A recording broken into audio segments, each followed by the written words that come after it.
અને શિવ છે એ આત્મા છે એ જોવામાં નહીં આવે. ગંગા સતી કહે છે કે જીવ અને શિવની થઈ જાય એકતા પછી કરવું રહ્યું નહીં કાંઈ. અત્યારે માણસ અવતારની અંદર આ આત્મા અને જીવ જુદા જુદા ભાસે છે ને આપણને. એ એક ક્યારે થાય કે આપણામાં જીવપણું જ્યારે જતું રહે. જીવપણું કોને કહેવાય કે આપણને મોહ થાય, મમતા થાય, મન ઠેકડા મારતું હોય, માકડા જેવું બની જાય, પ્રાસલુકો, સળ, કપટ, ખટપટ, આ બધા જીવદશાના ચિહ્ન છે. અને મરણની બીક લાગે, નિર્ભયતા આવે નહીં, એના હિસાબે આ જીવ છે એ ભલે શરીરનો રાજા છે, પણ જીવ જ્યારે આત્મમય બની જાય એટલે જીવદશા છે ને એ જીવતા આત્માની અંદર ભળી જાય પછી એને બીજું કંઈ કરવા જેવું રહેતું નથી. શું કરવા જેવું નથી રહેતું? કે ભગવાનને ગોતવા માટે આ જીવને જે ઝંખના થતી હોય તો એને એ ગોતવાનું રહેતું નથી. કારણ કે ભગવાન જીવના પડખે છે, પણ જીવ અજ્ઞાનના હિસાબે બીજે ગોથા ખાય છે એટલે પછી ભગવાન જડતો નથી. ભગવાન તદાકાર છે અને તદાકાર ભગવાન હોવા છતાં આપણને જે જ્ઞાન આપનાર સદગુરુ છે એમાંય પણ આત્મા છે. એટલે આપણને સગુણ સ્વરૂપે જે સદગુરુ મળે છે અને જેવા સમયની અંદર મળે છે એટલે આપણા માટે સર્વસ્વ છે. સમજાય એના માટે, ન સમજાય એના માટે તો ફાંફા મારવા ના આવે. પછી વિવેકથી બધાયમાં વર્તવાનું આવતું હોય. આપણે શિવના મંદિર જતા હોય, ઠાકર મંદિર જતા હોય, માતાના મંદિરે જતા હોય, એ બધું આપણું સ્વરૂપ જ છે. આમાં જે આપણું સ્વરૂપ છે ને એ બધું આપણું સ્વરૂપ છે. એટલે આત્માનો વિવેક છે. વિવેકમાં આપણે ધૂપ દીવા કરતા હોય, ચાંદલા તિલક કરતા હોય, પણ આપણને નિર્ભય પદ મળ્યું છે એટલે પછી આપણે અંધશ્રદ્ધામાંથી, બીકમાંથી મુક્ત થવાનું છે. એક બીજા નંબરની અંદર બંધનો ઘણા છે. એ બંધનોમાં આપણું શરીર છૂટી જાય તો આ જીવાત્મા જે રહ્યો એ પોતાને ઓળખી ન શક્યો, આત્માની અંદર ભળ્યો નહીં. એટલે આ જીવને 184માં ઘણા બધા શરીરો ભોગવવા પડે છે અને એમાં અસંખ્ય દુઃખ વેઠી અને પછી માણસના અવતારોની અંદર જુગોના જુગ વીતી જાય ત્યારે આવવાનું થાય છે. તો આપણને અત્યારે જ આ માણસનો અવતાર મળ્યો છે, વર્તમાન કાળને સાચવવા જેવો છે. અને આ અવતારની અંદર આપણે જે કોઈએ સત્યનો રસ્તો પકડ્યો છે, આથી બીજો કોઈ સત્યનો રસ્તો શું હોઈ શકે? આઠે પર જનામાં સત્સંગ હોય, આઠે પર હરિનું ભજન હોય, આપણે કર્મ કરવા છતાંય આપણામાં ભજન નિષ્ઠા ચાલુ હોય, ત્યારે આખા વિશ્વનો વિશ્વંભરનાથ ગુણોને આધીન થઈ આપણા ઘરે આવી જાય છે. અને આપણને ગુરુગમ હોય એટલે આપણને ઓળખાણ પણ હોય છે કે જેથી કરીને પછી બીજું એને શું કરવું પડે.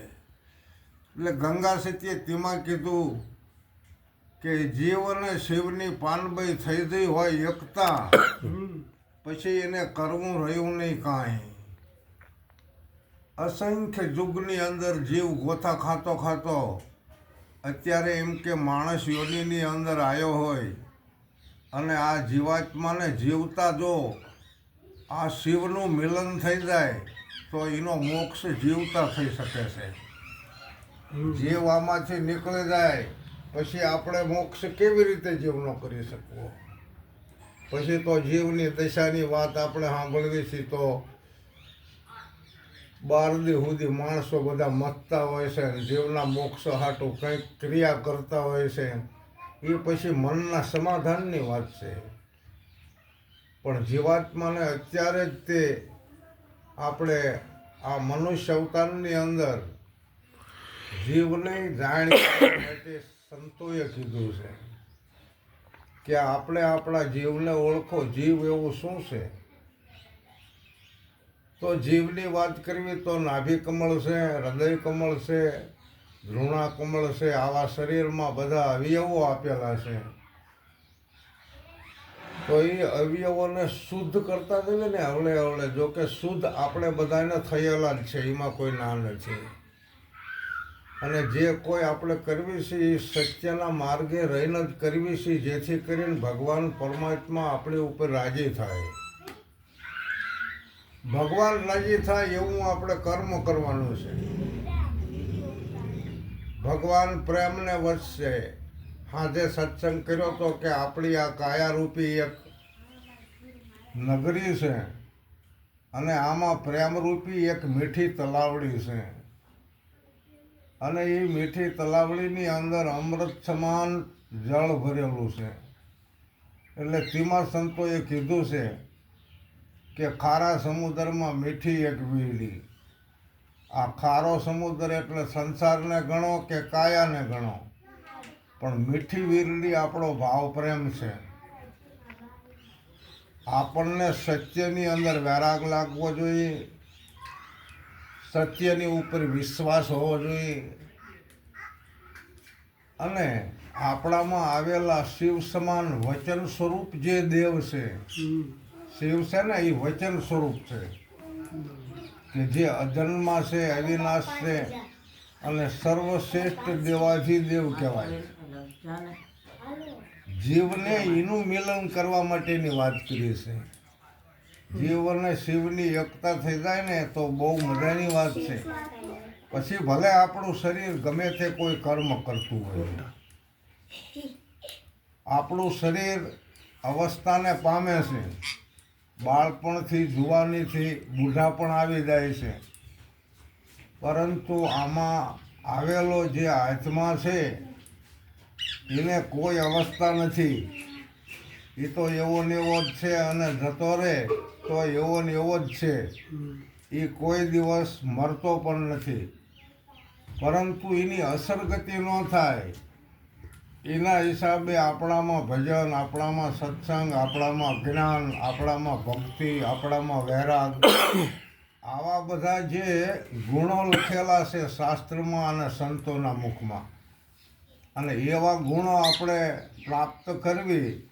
એટલે ગુણોનો પતિ જે ત્રિગુણાતીત ભગવાન છે એ બધું લઈને આપણા ઘરે આવે જ તે.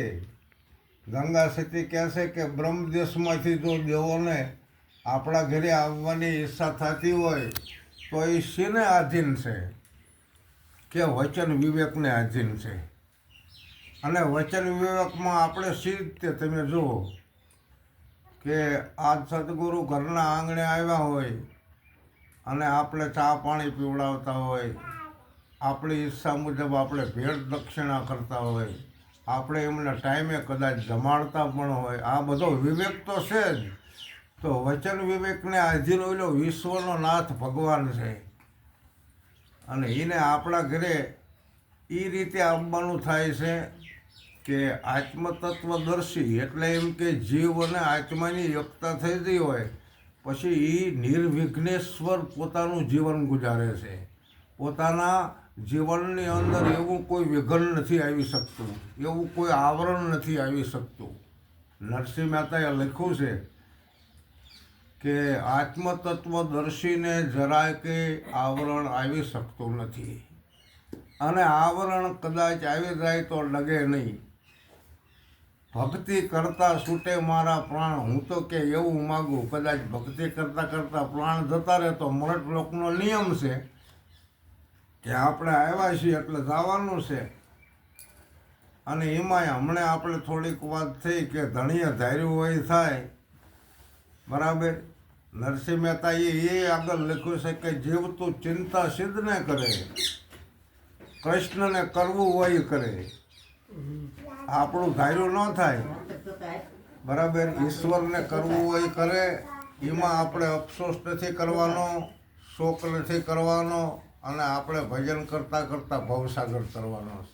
બોલો સદગુરુ ભગવાન કી જય.